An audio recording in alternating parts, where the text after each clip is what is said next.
ଆପଣ ଯାହା ବି କରନ୍ତୁ ଲୋକ ଥଟ୍ଟା କରିବେ।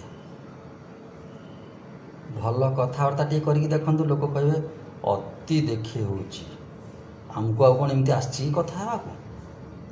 ଟିକେ ଜୋରରେ କଥା ହୁଅନ୍ତୁ, କହିବେ ଅତି ଫୁଟାଣିଆ ହେଇଗଲାଣି। ଆଉ ଟିକେ ଜୋରରେ କୁହନ୍ତୁ, କହିବେ ତା ଗର୍ବ ଅହଙ୍କାର ବଢ଼ିଗଲାଣି, ପୁରା ଜାଣିପାରୁନି କିନ୍ତୁ କଥା ହେବାକୁ। ଯଦି କମ୍ ସ୍ୱରରେ କଥା ହେବେ, କହିବେ ତା ଭିତରେ କଥା ହେବେ ମାଇଚିଆଟା, ପୁରୁଷ ନୁହଁ ସେ। ମଣିଷ କରିବ ତ କ'ଣ କରିବ। ଜ୍ୟୋତିଷକୁ ବି କହନ୍ତି, ମୋତେ କେଜଣ କହନ୍ତି, ଗାଈକୁ ଖାଇବାକୁ ଦେଲେ କ'ଣ ହେବ, ପକ୍ଷୀକି ଖାଇବାକୁ ଦେଲେ କ'ଣ ହେବ, କୁକୁରକୁ ଖାଇବାକୁ ଦେଲେ କ'ଣ ହେବ। ମୁଁ କହିଲି କିଛି ହଉ ନ ହଉ, ଆମ ଦ୍ୱାରା ତ କାହାର ଉପକାର ହେଉଛି। ସେ ପଶୁ ପକ୍ଷୀ କ'ଣ ରୋଜଗାର କରନ୍ତି ନା କ'ଣ? କେହି ରୋଜଗାର କରନ୍ତିନି, ଖାଲି ମଣିଷ ଜଗତ ରୋଜଗାର କରେ, ଖାଲି ମଣିଷମାନେ କରନ୍ତି। ଆଉ ମଣିଷ ଉପରେ ଛାଡ଼ି ଦେଇଛନ୍ତି ଭଗବାନ ତାଙ୍କୁ କିଛି ଦେବେ ବୋଲି।